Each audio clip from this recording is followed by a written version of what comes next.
This channel does not promote any violent, harmful, or illegal activities. All content provided by this channel is meant for an educational purpose only. Top quality और consistent performance के लिए सिर्फ silver pumps नाम याद रखना। সেনা সর্বাধিনায়কের পর এবারে গোয়েন্দা প্রধানকেও হারালো ইরান। ইসরায়েলের হামলায় নিহত আইআরজিসির গোয়েন্দা প্রধান মোহাম্মদ খাজেমি। মৃত্যু হয়েছে আরও দুই গোয়েন্দা কর্তা হাসান মোহাকিক এবং মোহসেন বাঘেরির। বিবৃতি দিয়ে জানালো ইরানের সেনাবাহিনীর। আরও একবার জানাই আপনাদেরকে, মধ্যপ্রাচ্যে যে যুদ্ধ চলছে সেই যুদ্ধে একে অপরের বিরুদ্ধে হামলা পাল্টা হামলা, অর্থাৎ প্রত্যাঘাত পাল্টা প্রত্যাঘাত চলছে। আর এরই মাঝে সেনা সর্বাধিনায়কের পর এবারে গোয়েন্দা প্রধানকেও হারালো ইরান। ইসরায়েলের হামলায় নিহত আইআরজিসির গোয়েন্দা প্রধান মোহাম্মদ খাজেমি। আমি সরাসরি চলে যাবো, আমাদের সঙ্গে রয়েছেন আমাদের প্রতিনিধি সায়ন্ত রয়েছেন। সায়ন্ত, এই যে যুদ্ধ চলছে সেই যুদ্ধের মধ্যে এবারে সেনা সর্বাধিনায়ককে আমরা প্রথমে দেখলাম, আর তারপরে গোয়েন্দা প্রধান, সেই গোয়েন্দা প্রধানকেও এবারে হারালো ইরান। একদমই, দেখো, ইসরায়েলের হামলায় ইরানের একের পর এক সেনা কর্তা কিন্তু নিহত হচ্ছে। প্রথমে দেখা গিয়েছিল তাদের সেনা প্রধান, তারপর সেনার অন্যান্য আধিকারিকরা, কিন্তু এবার দেখা গেল যে আইআরজিসির গোয়েন্দা প্রধান মোহাম্মদ খাজেমি তার স্ত্রী নিহত হয়েছেন। এছাড়াও নিহত হয়েছেন দুই গোয়েন্দা কর্তা হাসান মোহাকিক এবং মোহসেন বাঘেরি। অর্থাৎ যেটা দেখা যাচ্ছে যে একের পর এক মেরুদণ্ডে আঘাত করছে ইসরায়েল। ইরানের যে একের পর যারা থিঙ্ক ট্যাঙ্ক সেগুলি কিন্তু একের পর নিহত হচ্ছে। স্বাভাবিকভাবে তাদের যারা রণকৌশল যারা পরিচালনা করবে একের পর এক তারা নিহত হওয়ায় ইরান কিন্তু অনেকটাই দুর্বল হয়ে যাচ্ছে। আর ইসরায়েল কিন্তু সেই কৌশলই নিয়েছে।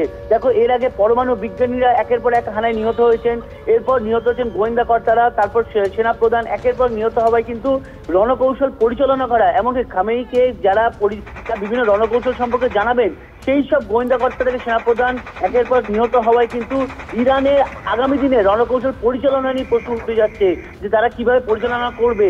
স্বাভাবিকভাবে তার মধ্যে কিন্তু ইসরায়েলের একের পর এক অ্যাটাক চলছে এবং ইরানের কিন্তু একাধিক শহর শুধু নয়, তেহরানের একাধিক পরমাণু গবেষণাগার সম্পূর্ণ ধ্বংস হয়ে গিয়েছে।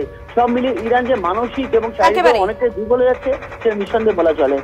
একেবারে একেবারে শান্ত, তুমি আমাদের সঙ্গে থাকো। এর পাশাপাশি আরো একটি আপডেট আপনাদেরকে জানাই। এবারে আইডিএফ ঘাঁটিতে ইরানের বড়সড় হামলা, ইসরায়েলের নেবাতিম বেসের ভয়াবহ বিস্ফোরণ, একাধিক আইডিএফ জওয়ানের মৃত্যু হয়েছে, ধ্বংস হয়ে গেছে নেবাতিম বেসের ডিফেন্স সিস্টেম, এমনটাই দাবি ইরানের। আমি আবারও সায়ন্তর কাছে চলে যাবো। সায়ন্ত, ইরান একের পর এক দাবি করেই যাচ্ছে, এবারে যে দাবি করছে সেখানে জানা যাচ্ছে একাধিক আইডিএফ জওয়ানের নাকি মৃত্যু হয়েছে।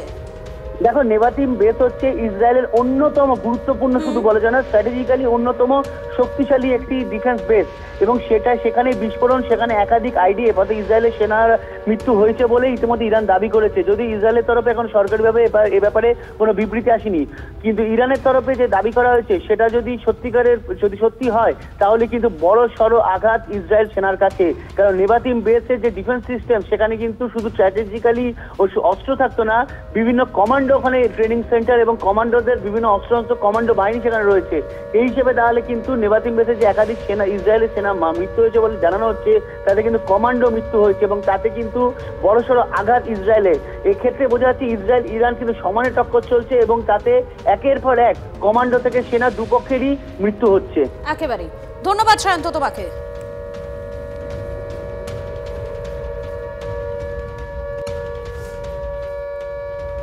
যত সময় যাচ্ছে ততই প্রবল হচ্ছে ইরান এবং ইসরায়েলের যুদ্ধ। প্রত্যাঘাত সম্পূর্ণ না হওয়া পর্যন্ত থামার প্রশ্ন নেই।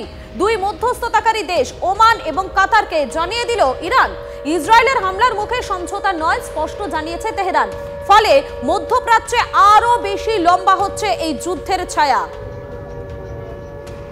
যত সময় যাচ্ছে মধ্যপ্রাচ্যে যুদ্ধের যে ভয়াবহতা, সেই যুদ্ধের ভয়াবহতা আরো বেড়ে যাচ্ছে। প্রবল হচ্ছে ইরান এবং ইসরায়েলের এই যুদ্ধ পরিস্থিতি এবং প্রত্যাঘাত সম্পূর্ণ যতক্ষণ না হচ্ছে ততক্ষণ পর্যন্ত থামার কোনো প্রশ্ন নেই। দুই মধ্যস্থতাকারী দেশ ওমান এবং কাতারকে স্পষ্ট জানিয়ে দিয়েছে ইরান, ইসরায়েলের হামলার মুখে কোনো রকম সমঝোতা নয়, স্পষ্ট জানিয়ে দিয়েছে তেহরান। যার ফলে মধ্যপ্রাচ্যে আরো বেশি লম্বা হচ্ছে যুদ্ধের পরিস্থিতি। আমাদের সঙ্গে রয়েছেন আমাদের প্রতিনিধি রক্তিম ঘোষ রয়েছেন। রক্তিম, আমরা দেখতে পাচ্ছি যতই সময় যাচ্ছে ততই কিন্তু এই যুদ্ধ পরিস্থিতি আরো গুরুতর হচ্ছে। আর এবারে ইরান তো স্পষ্ট করে দিয়েছে প্রত্যাঘাত যতক্ষণ না সম্পূর্ণ হচ্ছে থামার কোনো প্রশ্ন নেই।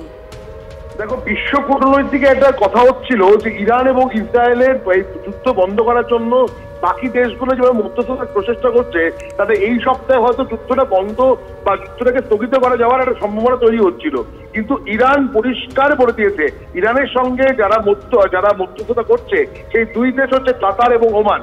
কাতার এবং ওমানকে ইরান পরিষ্কার জানিয়ে দিয়েছে এই প্রত্যাঘাত যতক্ষণ না শেষ হবে তারা কিন্তু যুদ্ধ চালিয়ে যাবে, এবং পরিষ্কার বলে তার একটা সমাধান যতক্ষণ না হবে, যতক্ষণ না তারা এই প্রত্যাঘাত শেষ করতে পারবে ততক্ষণ কিন্তু চলবে। অর্থাৎ এতে স্পষ্ট যে এই যে যুদ্ধের আবহ সেটা কিন্তু এই সপ্তাহে তো নয়, এবং বেশ কয়েক সপ্তাহ চলার সম্ভাবনা কিন্তু বাড়ছে ইরানের এই ভূমিকায়। একেবারেই ধন্যবাদ রক্তিম।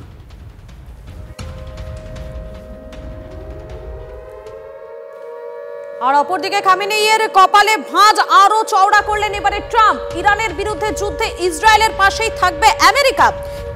তেল আভিভকে সাহায্য জারি থাকবে, ইসরায়েলের রক্ষায় প্রতিশ্রুতিবদ্ধ আমেরিকা, জানিয়ে দিলেন ট্রাম্প।